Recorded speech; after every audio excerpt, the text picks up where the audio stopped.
So if you're an account manager and your account manager delivery operations, one of the biggest challenges you're going to have is with time vampires. Time vampires are people that just love to suck up all of your available time on their schedule to get the answers that they want from you. And what typically happens is there's no within any standard contract a explicit guideline for how much you can communicate with your account managers. And that often becomes a challenge because it can quickly bleed into daily, intra-daily communication, especially now that work is boundaryless to a degree, in that it carries ultimately us wherever we go, or we carry it wherever we go, rather. So, what do you do in those situations? What I want to work through with you is a multiple layers and levels of strategies that could work for you in this instance. Let's get into it. Number one, if you have a time vampire, you can institute a delay with your replies. Now, actually, I'm not a big fan of this because the delay causes anxiety within yourself. And that's inherently the problem of the delay because you want to be a rapid responder. But at times, that is a option that you can use to condition your client to expect replies to wait longer than you'd ordinarily or they're ordinarily used to waiting. The challenge I have with that is that inherently implies poor customer service because it's typically the case if you're a good account manager, you want to reply quickly to clients. So it does cause a bit of an imbalance to reply quickly to others because they're engaging in typical levels of communication. And then you have someone who's atypical and it causes a mental burden of having to engage in willpower to not want to reply. So then you get caught in this loop of replies, replies, replies. With that being said, if you have the ultimately ability to reply slower, typically clients will message less. So that is option number one. Option number two is you can signal or message or inform your client that, you know what, I'm changing some of the structure of my day to just make sure that the team are delivering for all the work we're doing for you. So, with that in mind, what might happen is that I'm going to check all of my replies after 3 p.m. So, if anything is urgent before that, if there's some huge issue, feel free to call me. But if it can wait, just know that I'm going to reply after 3 p.m. because I just want to make sure that all of the delivery is in check. So that makes sense. If you've got any questions, let me know. That's option number two. With option number two, you might not even want to say, if you've got any questions, let me know, because it implies that it's open to negotiation.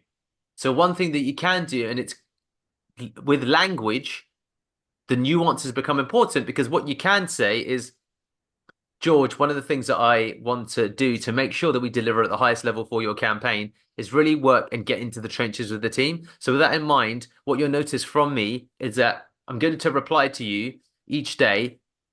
I will just make sure that I reply after 3 p.m. because that's when I'm going to begin sweeping up messages. So just expect something of a delay. So message me, of course, when you want to, but I won't reply until then.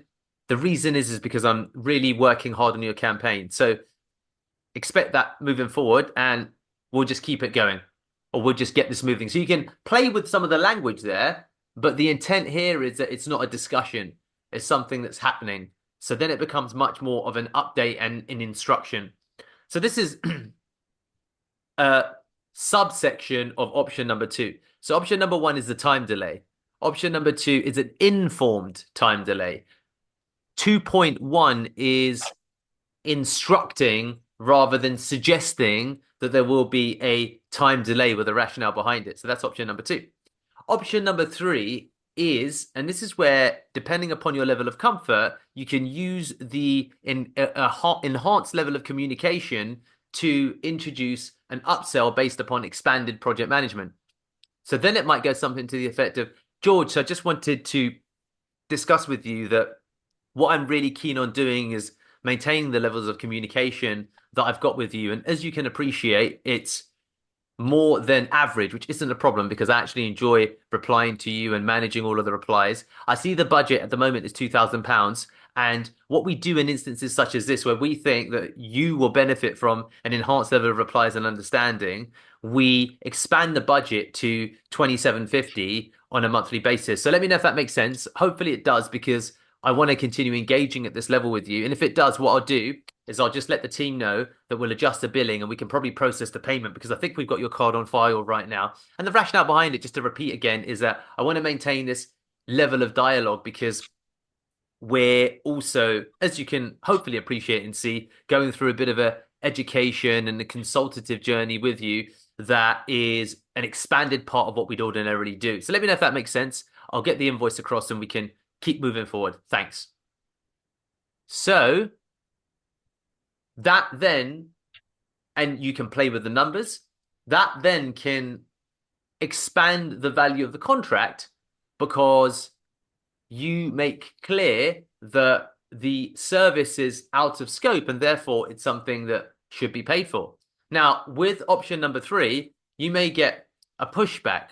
They may say, oh, okay, I thought this is a normal part of the campaign. So you need to work on dealing with all of the rebuttals that may come up.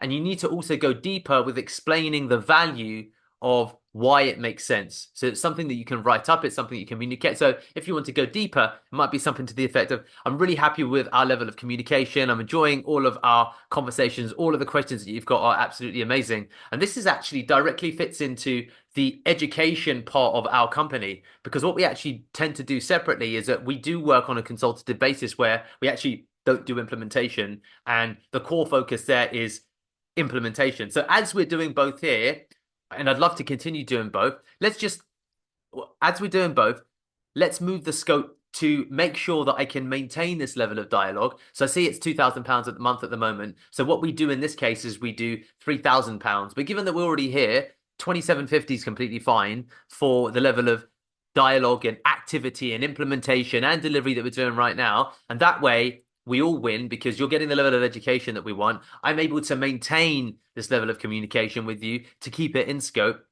If that's not within budget now, by the way, then no problem. All I'd say that we do is that we just move down to one voice note, and that's where you can begin to determine what the cadence is. So you do what's called the takeaway close. So this is the budget. And that's fine if you can't afford it, but this is what I take away from your current service level of offering. So then it might be something to the effect of, so as you can see right now, we're probably sending about 6 voice notes a day to each other. And if you think about it in terms of call time, because I have to prep, I have to consult with the team, it ends up being about an additional 2 hours a day of actual work, which is great. I love it and it's amazing. So what we just need to do is that we need to include that within the scope. So we'll move the billing from X to Y, and this is why. If that doesn't work for you, what we can do then is just reduce that level of dialogue. So in that case, if you can move down from X to J in terms of your frequency of communication, then we can just continue as is. And in that way, you're able to present a wholesome view that won't be an affront or an insult to your client in a manner that helps them understand that there's a cost to this level of dialogue. Pick up any one of these 3 strategies. Again, to summarize, number 1, time delay.